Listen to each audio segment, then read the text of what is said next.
Ang bait-bait niya eh. Siya lang yung ganito eh. Nagpapakarga eh. Oh. Ang bait-bait niya eh. Oh. Dapat may paturukan natin pagka may palibreng Gusto paturok pang dyan. kunin kahapon. Kaso lang nagdadalawang isip yung... O kagating kanya.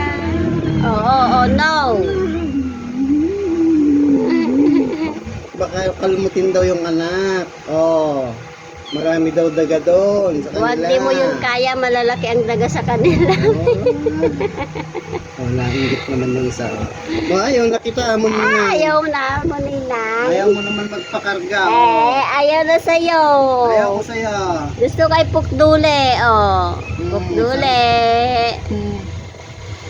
Tingnan mo. Yung mga ayaw talagang nawawala sa bahay.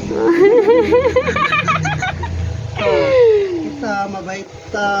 Mabait ka ba, Pukdule? Gusto ko to kasi pag malaki to, hindi na makakapasok dito yung tatay niya. Bugbugin lang niya. Pukdule, pakabait ka ha.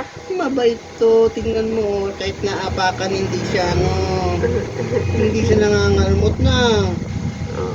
Bait-bait niya eh, nagpapakis pa, mabango pa siya, Diba na?